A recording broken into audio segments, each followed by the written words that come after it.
Hello everyone, next part start होता है यहाँ से कि जू वॉन को कहती है कि वैसे कितनी अजीब बात है ना, लोग समझते हैं कि तुम बहुत ज़्यादा कोल्ड हो जबकि तुम अंदर से बहुत ज़्यादा सॉफ्ट हो। लेकिन अगर तुम्हें इतनी ज़्यादा पेंटिंग पसंद थी तो तुमने उसे छोड़ क्यों दिया।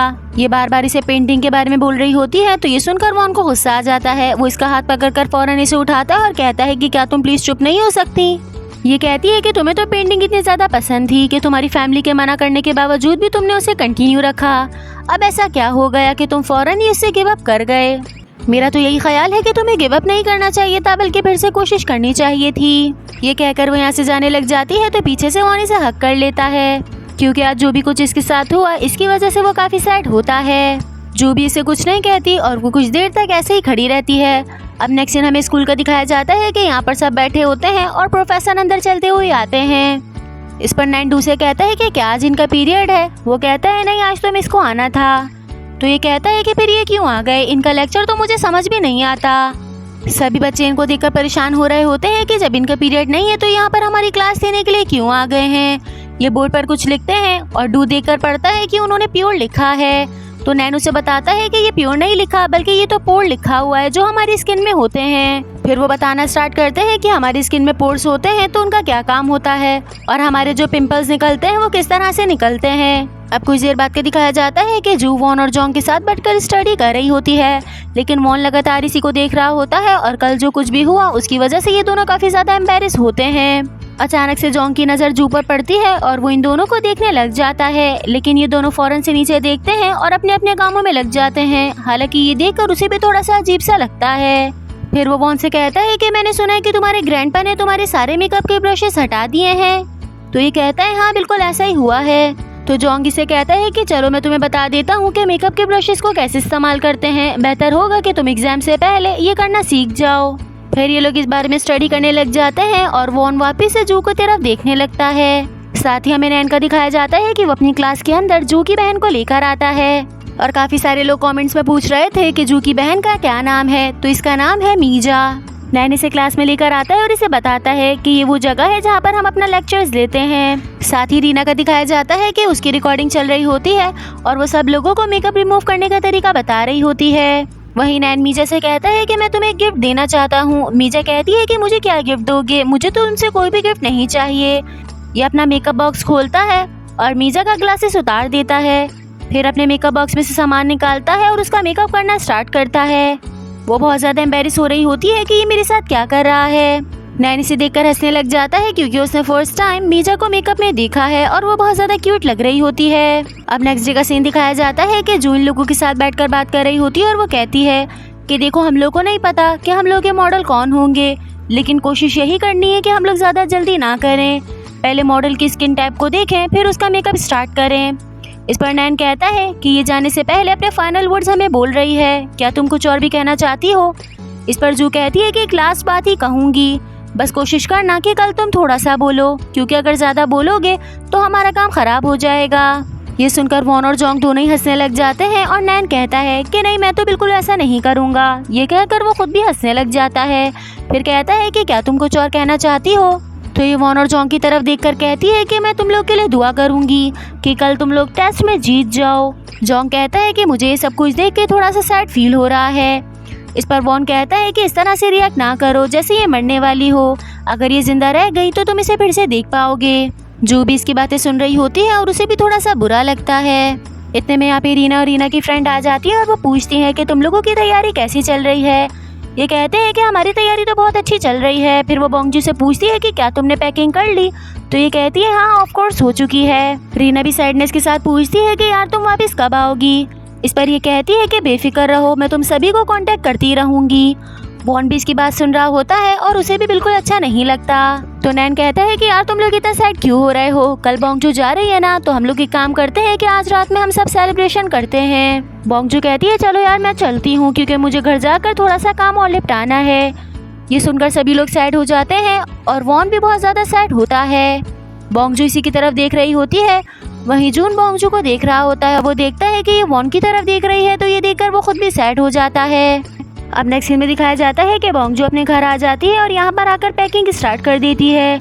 ये देखती है कि इसके रोम पर में एक पर्चा रखा हुआ है तो ये उसे निकालती है और उसे पढ़ने लगती है। ये एक एग्रीमेंट होता है और जो कि इसने वॉन के साथ बनाया होता है।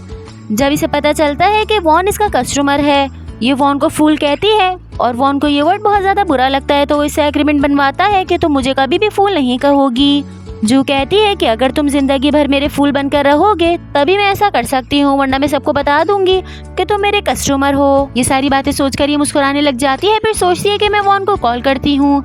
इतने में उसका मैसेज आ जाता है कि आज मैं कुछ टाइम तुम्हारे साथ स्पेंड करना चाहता हूँ, इसलिए मैं तुम्हारे घर आ जाऊँगा। तो ये उसे रिप्लाई कर देती है कि चलो ठीक है। अब ये उसे रिप्लाई ही करती है कि इतने में इसके पास एक नंबर से कॉल आती है। अब नेक्स्ट सीन में दिखाया जाता है कि यहाँ पे सारा सामान रखा होता है और ऐसा दिखाया जाता है कि किसी की डेथ हो गई है। ये एक जगह पर पहुँचती है और वहाँ पर वॉन ऑलरेडी मौजूद होता है। ये खुद भी बहुत ज़्यादा सैड लग रही होती है और साथ ही वॉन के भी चेहरे पे उदासी छाई होती है। ये अंदर जाकर मेकअप करती है तो हमें पता चलता है कि उन्हीं लेडी की डेथ हो गई है जिनका मेकअप इसने किया था। जाहिर है इसकी कुछ मेमोरीज उनके साथ गुजरी हैं, जिन्हें सोचकर ये रोने लग जाती है। वॉन भी इसकी तरफ देख रहा होता है और उसे भी थोड़ा सा बुरा लगता है। वहाँ की लेडी इनको बताती है कि बहुत अरसा गुजर चुका था कि मैंने कभी भी इनको इतना ज़्यादा खुश देखा हो।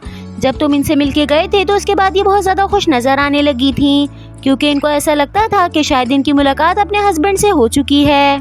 साथ वो ये भी कहती थी कि अगर उनकी मुलाकात फिर से उनके हस्बैंड से हुई तो उन्हें खूबसूरत नज़र आना चाहिए, इसलिए वो काफ़ी टाइम तक मेकअप अपने चेहरे पर अप्लाई करके रखती थी।